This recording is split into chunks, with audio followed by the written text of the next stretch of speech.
Podcasting from Portland East to Portland West, from Big Pine Key to Pacific Beach, and from San Juan to Guam, this is All Across America.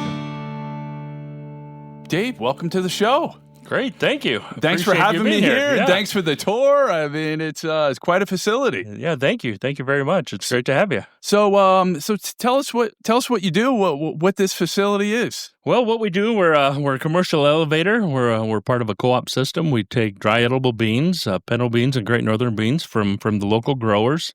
We store them in our silos, and then we spend the rest of the year cleaning them, packaging them, and shipping them all over the world. So.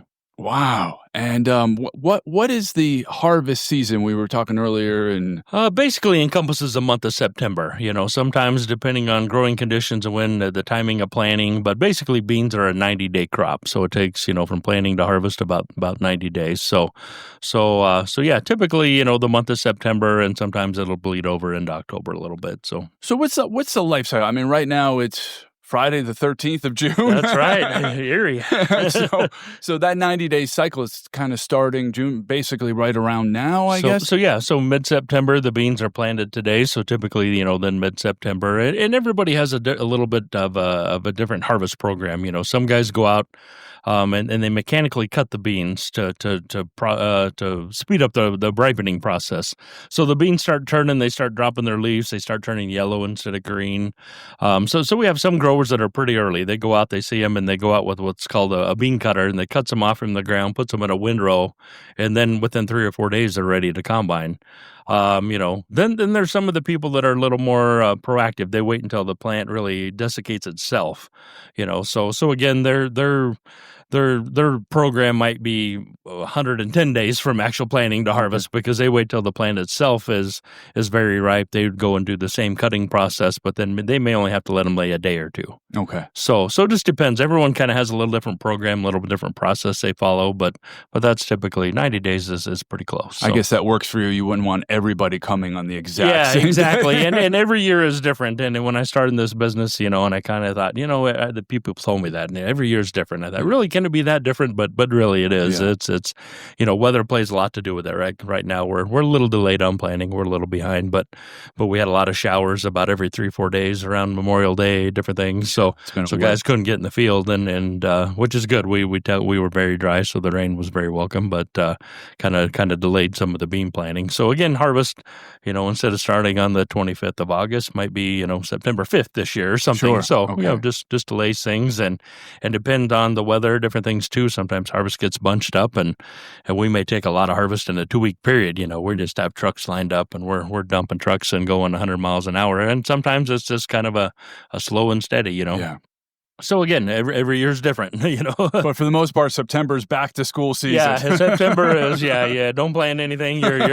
You live at the bean elevator, and we're here from sun up to sundown plus, just ready to take beans from the farmer if they're combining. So. And where are the farmers? We're in Western Nebraska. Are they Western Nebraska, Eastern Wyoming? Where? Yeah. We take, like I said, we have several different facilities here in West Nebraska, Gering, Bridgeport, Alliance, Nebraska, receiving station in Hemingford. So we've taken beans from South Dakota, Wyoming, some from actually Colorado. So we get, but mainly within probably 110 mile, area of Alliance, probably pushing to the west would cover most of our growing acres. So they're coming in on semi trucks. Yeah. Okay. Yep. So they're coming in a bulk hopper semi truck, as they would any other kind of grain harvest or whatever, a covered hopper, and coming in bulk, and we dump them in our pits and put them in the silos and go from there. So maybe you can give us the detail, and you gave us the tour beforehand. So forgive me if I'm asking to repeat yourself. No, perfect. So a truck drives in, and maybe we could do from truck dumping to beans in the sack. Okay, so truck pulls on our scale here, and me and my crew here, we take samples, and so we check out moisture, we check out quality, we check a lot of different factors. And one thing we take a look at, and it just kind of goes back to the gentle handling of beans, is the cannability. So beans have a seed coat, is what's called, around them, and a lot of it has to do with moisture. If they're higher moisture, that seed coat's more intact. But most canners have a tolerance of what they can take. They don't want to take a bunch of beans that the skin coats are all scratched up, nicked up, because when they pressure cook them in that can of beans and you open them up, you're going to get a can of mashed potatoes looking beans. You know, they want the beans to be intact. So again, we do some testing here on the skin coats. We soak them in hot water and see if the skin coats fall off. Do different things.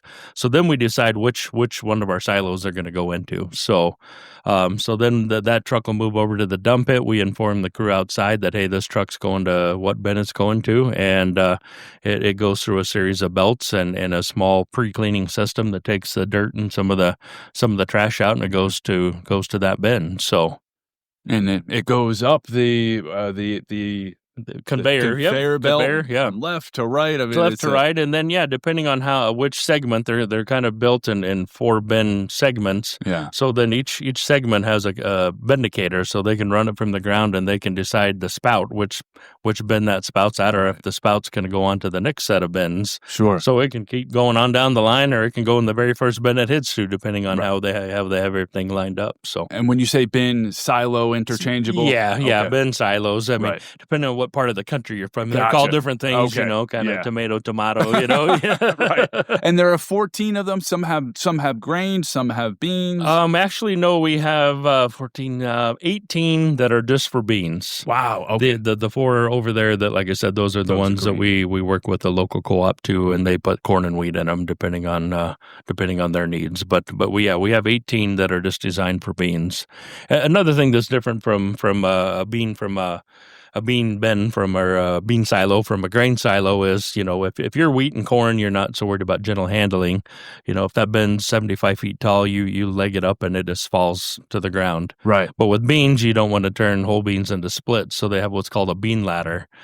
And so down the middle of the bin is a thing with cups on them, and it just slows the fall of the beans down. So again, everything is just a little more handling. Delicate in the bean business. And it's partly why you don't see hardly any growers storing beans on the farm as you would do like corn or wheat. A lot of those guys have on-farm storage. They have augers. They'll put some, you know, to save some money. And but with beans, if you don't have a conveyor belt versus an auger, if you don't have a bean ladder in your bins, you're going to cost yourself a lot of money and damage. So they bring everything right. Yeah, right everything gets delivered right at harvest, which is kind of nice. So. And so you're saying these beans have a shelf life of could be years. Yes, years. As long as you keep them dry, out of the sun, preferably out of the light. You know, they you know, and they may drop in moisture. Our stipulations, our regulations are that beans are delivered under 15% moisture. So when they come to us, typically they're 12 to 15% moisture. But you know, we put them in the bin, and as long as they're good, you know, storage conditions, they might drop down to 11% moisture or something. You know, very very very low change. You know, but so again, you know, a year-old bean is not going to taste any different than a fresh bean, other than you might have to cook it for a little longer once you throw it in the crock pot or whatever you do. So, but yeah, they have the USDA, you know, says that they have a 2-year shelf life. So, but I think a lot of other people have said, no, they are good way beyond that. So September is when everything comes in, but you're processing year-round, all the time, yeah. And depending, a lot of our export customers, they want the beans when they come in September, October, fresh out of the field. We want to be the first guy in town with new crop beans, you know, from Nebraska, selling. Hey, we have these new bright pinto beans, whatever color, you know, whatever variety it is. So there's always kind of a race. But then, you know, I would say right after harvest is our peak shipping period. Makes sense. And then the rest of the summer it just kind of tapers off. And depending on different things, you know, some countries like Dominican Republic, and that's changed now, but they had import permits issued by the government, and so sometimes those shipping periods would vary a little bit due to things like that, geopolitical events, say. But most of the time, you know, most common years are peak shipping periods right after harvest, and then it just kind of slowly between harvest and the first of the year, and then it just kind of slowly tapers off after that. So wow. And so the beans are in the silo. Walk us through the process from when they're in the silo to them getting bagged and shipped out. Yeah. So again, we segregate everything at harvest in the silos. After that, an order comes in from a certain customer, and depending on whether he's a package customer, a canning customer, whatever his end use is with the beans, we decide which one of those silos best fits the specification he needs. Gotcha. So again, we send the order through to our mill guys. They go out and open. We have conveyor belts that pull the product in out of those bins, and we run it through our cleaning system. So again, we run it through the first step of the stage is what's called a cleaner, and they have cleaner screen sieves, you would call them, big metal plates with holes in them, and so they're made to take out everything smaller than a bean, bigger than a bean. They go through a gravity table, which air and shake and tilt on the table and just lets gravity take its course. And it's made to take out some of the smaller shriveled up beans, or maybe some split beans that the cleaner missed, different things like that. From there, it runs over to what's called a destoner. And again, it's tilt, air, shake, and the beans flow down. The rocks, dirt clods, the heavier products work their way up and are separated from the beans there. Then the final stage of the cleaning is what's called a color sorter, and so they run through a machine that has cameras and kind of a little Gatlin style gun ejectors. They're called. They find the color defects in beans. So if you have pinto beans, maybe there's a bright orange one, or white beans there's a black one, or different things that are not supposed to be there. Or if one of the guys messed up and we got pinto beans mixed in Great Northern beans, you know. See, so right, yeah. So we separate those out, and that's all done there at the color sorter. So. And the color sorter, you were saying we're talking, you're saying 60 photos a second. Second. Yeah. Wow. Yeah. And so it'll pick out, like you said, right now we're running Great Northern beans, which are just pure white beans. And it might find a yellowish or an orange bean coming down. And so it takes a picture of that. And then once it takes several pictures of that, it can kind of time how fast it's falling or how fast it's dropping. I see. And then it shoots a puff of air, which knocks it out of the stream of the regular stream of beans. So it separates it that way. Yeah, that's amazing technology. It's fascinating. Yeah, I mean, so if it's going slower than a regular bean based on these thousands of photos, instantaneous photos, it'll say, that's different, and then poof. Yeah. So it all happens instantaneous within a split second. Within a split second. Yeah, amazing. It's fascinating. I can go out there and just watch that machine work, and it's just fascinating. Right. But yeah, you can set up. There's been years where we've had a windstorm in that fall, and a lot of corn is blown over the previous harvest. So the farmer goes in that same field and he plants beans. Well, there's a lot of whole corn cobs of corn. Right. Well, the next year when these guys are combining their beans, they're picking up some. So we'll get some corn mixed in with the beans. There's different things like that, you know. Sure. And all the other the gravity table, the destoner, they're all separated by density. And so if you get a dirt clod or a rock that's about the same size of a bean, about the same weight as a bean, it's going to just keep going through that process. So then you kind of rely on the color sorter as the last step to separate it. I mean, it's going to be a dirt clod the same, pretty close to the same shape, same size, same weight. Yeah. It just traveled through everything else like the bean. It didn't get separated. So then you kind of rely on that as your last stage to separate anything that doesn't look like a white bean. Wow. So it's a 3-stage sorting process. Yeah. Triple checked. Yep. And that's kind of a thing that started, I believe, Mexico started that. Most of our bags, you'll read them, they say triple cleaned. Oh, and I see. Okay. That's part of the deal. But yeah, a lot of customers, that's what they triple cleaned, That's what it actually means. You hear triple to, distilled and I'm like, what does that really mean? But I'm actually seeing, these are triple cleaned. These are, machines that are the size of a truck. They're huge. Yes, definitely. The footprint of a truck, but 2-3 stories high in some instances. Yes, so yes. it's the real deal. Yes, it's a real deal. So yeah, it's very, very cool. Kind of interesting you brought that up, the triple clean. So yeah. And so once it's clean, what's the next step from there? So the next step from there, again, we ship everything from 25-pound bags to 3,500-pound what we call totes. These big nylon bags that we ship stuff in. And so depending on what the customer specifications are, what country it's going to, some countries require it also has a label attached to it, different things like that. So then we narrow down what the package, specifications are. So a lot of what we ship are 100-pound bags. Okay. And so again, we start bagging it out in 100-pound bags or 50-pound bags, or, most of the stuff that gets exported is 100-pound bags, or, okay. If they're going to different countries, 50 kg bags, which are 110-pound bags. So yeah, we do a lot of kilograms, pounds, different things. Right. So you got to know your metric system. 25 working here. kg, 50 pounds, 100 pounds, 50 kg, different things. So yeah, you got to be able to know how to convert to, but right.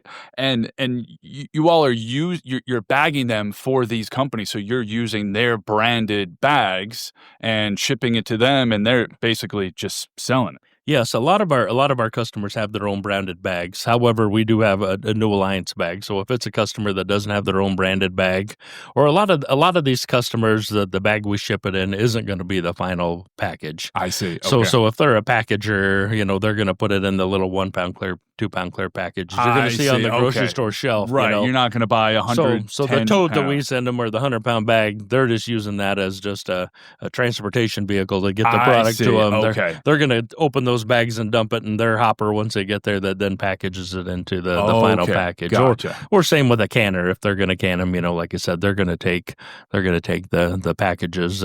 Used to all be, a lot of these guys that are rehandling now have been able to convert their facilities by forklifts, and so now they take the totes, which is a lot easier for them, a lot easier for us, so they can take a tote with 2,000 pounds in it and dump it in the hopper instead of having to have their employees dump 100-pound bags. So a forklift is coming, lifting a tote and bringing it on, either putting it on a semi-truck or a rail car. Mm-hmm. Yep. So depending on how we're shipping, like I said, we ship by rail, by truck. The last couple of years, and it changes every year due to geopolitics, different things, trade wars, you name it. But about 35% of our product stays domestic, 65% gets exported every year. So most of the stuff that gets exported, we load on rail cars at our facilities. They go to one of many ports, but most of the time we use Houston. Is closer to us, the most efficient. So they go to Houston, they go to one of several transloading facilities down there where they unload the product from the rail car.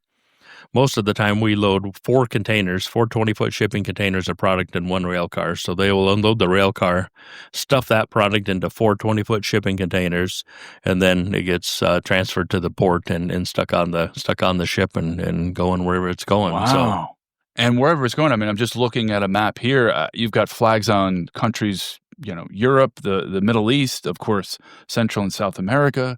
Yeah, we ship all over the world, and again, it kind of varies from year to year, different things. So in say like the Great Northerns and the white bean world, there's several countries: Egypt, Argentina, Turkey, the grow, and also it's not a Great Northern, but it's a medium white bean, so it's kind of falls in that class. But if all of a sudden, if they have some crop failures, they have some growing issues or something, their crop's a little short. Well, they're going to buy a little more than they normally would.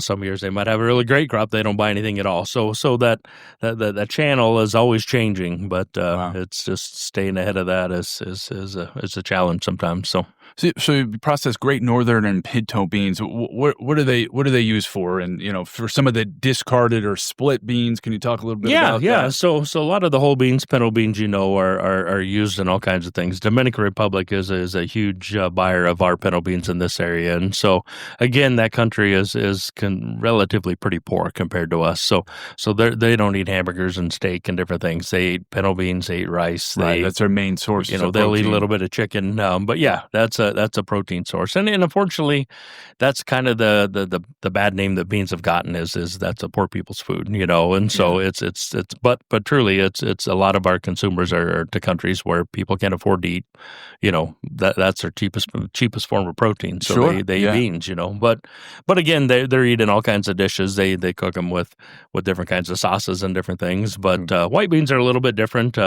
Like in the French EU market, they use a lot of white beans, but they make it into a product kind of similar to like what if you would go buy a can of baked beans at the grocery store and throw them if you're going to grill some hamburgers, but theirs is called cassoulet, and they make it into a tomato sauce with these beans, and then they have little tiny sausages in them.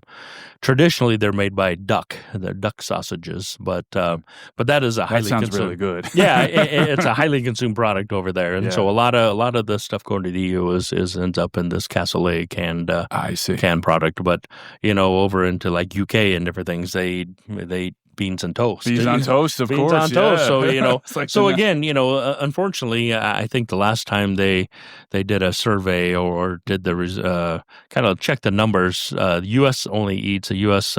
person only eats like 6 pounds of beans a year. Yeah, it's amazing. We don't eat enough, Yeah, and they're we so don't. healthy for you. But then, like at last I knew, and I know that number's declining, but in like Mexico, it was almost 30 pounds of beans per year so per 5 times person. more So per person. Yeah. So unfortunately, like I said, we need to eat more beans as a U.S. population, Right. but we rely on these populations that really are Sure. have a lot of beans just traditionally in their diet. So. Yeah. And so some of the beans, so can you describe where the split beans go and some of the discards? Yeah, so as we run the beans through our mill, like I said, we get the byproduct. So everything that's smaller than a bean comes off and into a byproduct that we later reclean. A lot of the pinto splits are made into refried beans, as we all know. Companies buy pinto splits, they cook them. The cook time's faster. They're typically cheaper than a whole pinto bean. Great Northern beans, it's pretty interesting. A lot of them end up going to Japan, Korea. They're made into what's called a bean paste. So they take these Great Northern bean splits, they cook them, they put a lot of sugar into them, and then they make confections with them, And so, I see. so yeah, they even make a thing like in Japan that kind of looks like the little marshmallow eggs you get at around Easter time, but it's made with bean paste in the middle. They're really super sweet, but yeah, it's very interesting. So again, those, but then the byproduct from that, if you get all the little pieces and grindings, they're not the whole splits. You get maybe a few pieces of plant material that come in from the combine, the leaves and the sticks and pods and different things, and so then those are sold to animal feed mills. They use those as a binder when they make like the cube cattle feed and different things. Gotcha. So yeah, every part of our process, we really don't have any waste. That's great. Yeah, everything is reused somewhere, and so that's great. And so is it dependent on the market? You've talked a lot about global markets. So September rolls around. Will the price vary year to year? Yes, every year. Day to every day? year, yeah. It doesn't change. We don't have a board of trade like wheat and corn and different things are. But so the market, we might have with the bean price to the grower might be the same for 6 days at a time or 6 months at a time. Just depends on, what's going on. So usually around harvest time, you see a lot of fluctuation as guys are figuring out what the market is and how big the crop is. If it comes down to simple supply and demand, if we have a huge crop coming in and the demand this year for whatever is pretty small, you're going to see that price kind of fall at harvest time. But if all of a sudden, you're getting through harvest and we're halfway in and, we're not getting near the beans we should, and we have a lot of orders and there's a lot of demand, you're going to see that price kind of tick up at harvest time. So will farmers kind of hold their beans back maybe a week or two, hoping to get a little higher price, or is it just? Yeah, most guys just want to get them done because again, we've had years where all of a sudden you get a rainstorm and then they can't get in the field for 3-4 days, and then you catch another rainstorm, and next thing you know, your beans are laying in the field, and you're just like, and you never know around Nebraska, you get to late September, October. I mean, it's not uncommon to see a snowstorm or different things. So, and sadly, most of the farmers, they also grow beans. Beans is the first fall commodity to get harvested, and so they, as soon as they're done combining beans, they're digging sugar beets. If they're a sugar beet farmer, they're combining corn. I mean, so they're doing beans is one of multiple crops. Yeah, the first one of multiple crops. So it's like we got to get this done, and so we can get our beet equipment ready to dig sugar beets, and we get that done. We got to go combine corn or anything. So yeah, they have a lot going on at that period of time. It's more just a timing thing. We got to get them out. Typically behind, depending on where you're at, typically behind the bean acres, then they go and plant wheat as a cover crop behind the beans. Okay. And so again, there's a lot going on that time of year. So yeah. And how many acres does a typical farm have that you're working with, and how many truckloads they're bringing in? It varies. I mean, it's a pretty big spectrum. We still have a lot of small, really, mom and pop farms that, they might farm 500-600 acres, Right. And we have some pretty big growers that are growing, 10,000 plus acres, so it's a big spectrum. It's funny you say mom and pop farm with 500 acres. Yeah. I mean, that's a square mile, right? Grandpa's old place, Sure, but, and dad's still farming it, or grandson's still farming it or something. But, a lot of these, just them, no hired men, no nothing like that. Right. But then some of these big operations, they have 10 hired men, and they're, it's a pretty massive, big scale operation. So. Yeah. And so you all are a co-op. Can you talk a little bit about that? Yeah, we are a co-op, a Western cooperative company, Westco we call it. They have multiple divisions that we are here to serve. You know, we're farmer owned, grower owned, and so all of our divisions are designed around to you know we have a petroleum division that sells petroleum fuel, propane, different things to the farmer. We have an agronomy division that covers a lot of things. They cover the aviation. We have planes that put on you know when we can't get into a field with a ground rig for whatever reasons, whether it's pests, whether it's fungicides, they can spray it on with an airplane. So that covers they also sell like corn seed and different products to the farmer. But then they also not only sell, but then they also have an application team that puts on all kinds of fertilizers, liquid, dry of fertilizers. Fungicides, pesticides, Sure. whatever it is. Yeah. So, and then you have the New Alliance side. We have a feed department that we sell everything from dog food to cattle to pork to chicken Right. feed, different things like Yeah. that. And so yeah, we have a pretty diverse deal.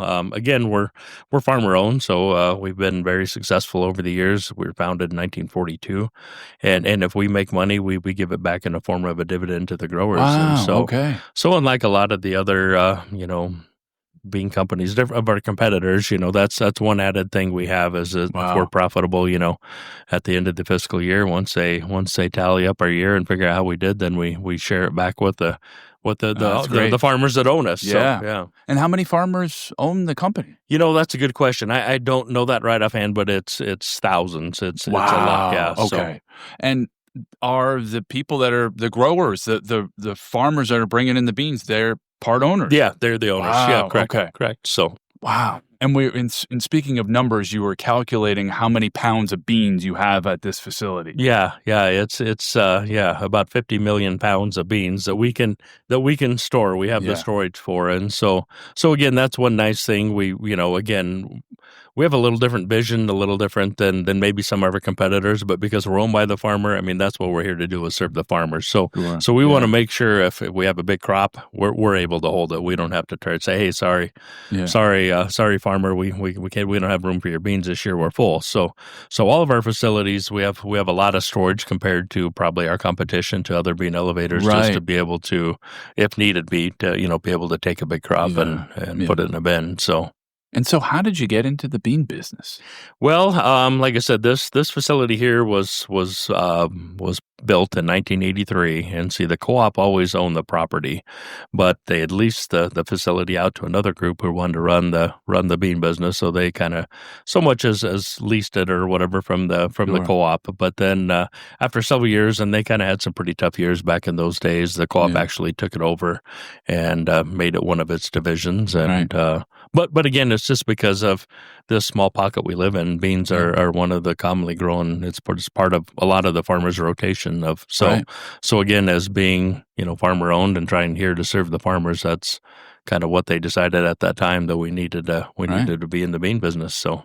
And we were talking that you went to Shadron, as did my dad. Yeah. And so were you studying agronomy No, or agriculture? actually, no, I was not any of my plan. I guess I didn't grow up and say, hey, I want to be a bean guy when I grow up, but here I am, and I love it. It's a very fascinating business. It sure is, yeah. But yeah, it's Shadron State's probably the local closest state college around, and a lot of local kids from here go to there and kind of sit close to home. But yeah, no, that was not my vision to but an opportunity started. I started out as a field guy, as originator, and I worked my way up through the ranks and ran the Alliance facility for some years, and then I became the division manager over all the facilities. So wow. And so what does field manager do?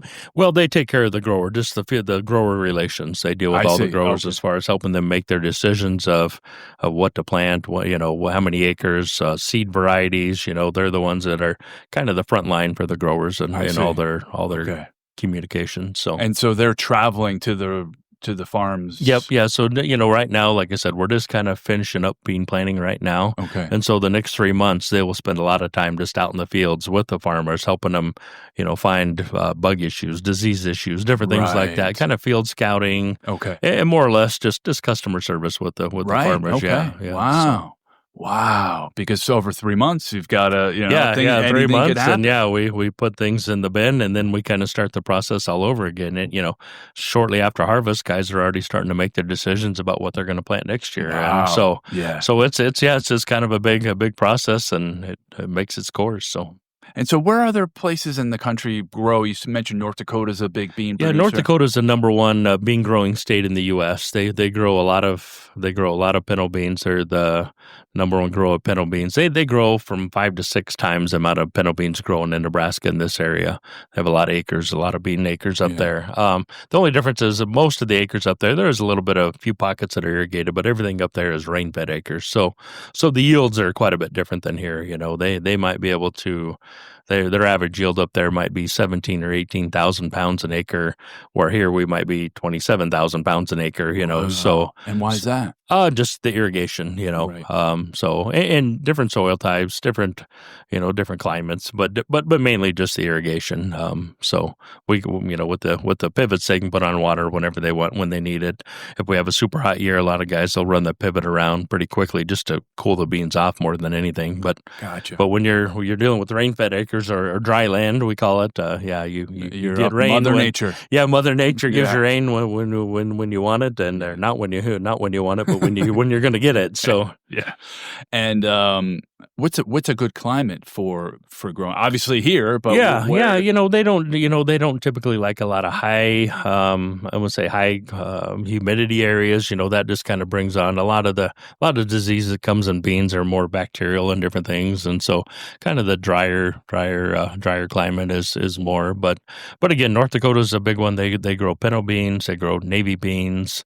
You get over into Minnesota, they grow some light red kidneys, dark red kidneys, kind of through there. Michigan's another big state where they grow a lot of beans. They grow pinto beans. They grow some navy beans. They grow a lot of black beans in Michigan. Mhm. Small red beans are called. So yeah, different places. A lot of the beans that are grown for seed are growing up in northwest Wyoming, Idaho. Again, because they don't have hailstorms, they don't have a lot of the diseases and different Yeah. things. So again, the seed is a lot purer. So yeah, Washington has some beans growing up in there, small amounts, some pintos, some cranberry beans, some different things around there. So So, I mean, essentially the drier climate, so back east, not gonna work. yeah, I'm not sure if they've ever tried to grow beans much back east, but yeah, I would assume that yeah, that's just going to be a mess. So And so what's the summer what is a typical summer day? I'm just thinking in terms of the growing season. You're planting now, today is gonna get to the high 80s. I mean, we're talking, up into the hundreds for most of the summer or around here, I would say that 80s is Yeah. kind of common, and Okay. in this time of year, June, it's maybe not as hot. We get a lot more evening showers, some storms roll through. One the thing that's really bad for beans is hailstorms, and so we do get a lot of hail around Yeah. here. But you hope you get the rain without the hail. But a lot of farmers around here, like I said, it's all grown under irrigation. So most of them say, I would just as soon keep the rain showers away. I'll turn on my sprinkler, and I don't have to worry about a hailstorm because Right. hail to corn and other crops they're pretty hardy. They can take a beating. Beans are Interesting. yeah, it doesn't take much to be a total loss for beans. But then you get into July and you start seeing less and less of the rainstorms, the help from Mother Nature on the moisture end. You start seeing a little bit hotter temperatures, and then you get into August and it's typically hot again. But very very little chance of rain. But when it does rain, it's usually comes along with hail, and so Yeah. but again, yeah, it's very very hot and dry usually in the summers of the mid plains here. So Yeah. Yeah. And, so a couple weeks you said you're going to Africa. Can you tell us about that? yes, I sit on the U.S. Dry Bean Council, and I was previously until just recently stepped down. I was the chairman of the Food Aid Committee, and so we do a lot of beans being kind of previously historically used as a food aid purchase from USDA, whether Right. different food aid programs, whether it's McGovern, Dole, PL 480, different things. Sure. So they'll come and buy beans. They're very shelf stable. They can ship. They have a long shelf life. Whether they're going to Haiti or Africa or wherever it's going. But so been very involved in the food aid scene. But yeah, we have a U.S. Tri-Bean Council trade mission going to Nairobi, Kenya. Wow. And so a gentleman from Michigan and I, and then the consultant of our food aid team will be going to Kenya and interacting with some folks over there who are recipients of U.S. Tri-Beans and food aid programs and different things, and just kind of seeing some of the firsthand, receiving of some of that. We see the beans, we load them in the rail car, and we don't see them again. But so now we'll be able to see some of these feeding programs and school programs where these kids can eat the beans and porridge or whatever it is that they get from the U.S. government. Wow. So yeah, it'll be a very, very interesting tip. I mean, a lot of people that have seen that firsthand said it's life changing. Oh, so, sure, yeah. To get to see some of that. So yes, from the American people, they call it. Yes. Most of the bags say USAID, and then they have a big U.S. flag and say from the American people. And this is it right here. Yep. Wow. I mean, that's so cool. It's like you as you said, you put them on a forklift and you ship them off and never see them again. But in this instance, you may see a bag of New Alliance beans, 10,000 miles from home. Oh yeah, definitely. That's really cool. So yeah, kind of looking forward to that. It's going to be a long trip, but looking forward to checking it out. All right. Well, thanks for having me, and I guess eat more beans. And that's right. So we need to get that consumption up there. Yes, eat more beans. Yes, I'm a big refried beans fan myself. So I'm a big huevos rancheros. Yes, very good. I have two little boys, and I tell them I'm going to have huevos rancheros for breakfast, and they kind of cover their ears. Like, oh, gross. Yeah, and they like the food. They just for whatever reason they don't like me saying huevos. I love to say huevos rancheros. Yeah, my children too do not like beans, and I was like, this doesn't work. You're gonna have to move out or something. Yeah, they'll grow up.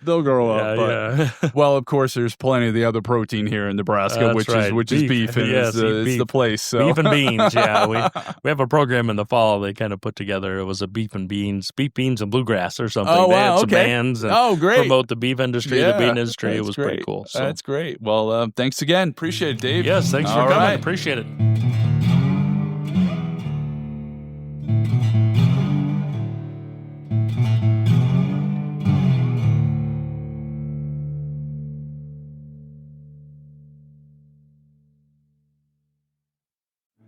All Across America is produced by me, Marco Vig, in Ridgefield, Connecticut. Visit us on Instagram at All Across America. Check out our website, allacrossamerica.com. There's an interactive map with all our episodes, and there's a Contact Us page where you can send your reactions, guest ideas, and suggestions. So get in touch, stay connected. To me, that's what podcasting is all about. Thanks for listening.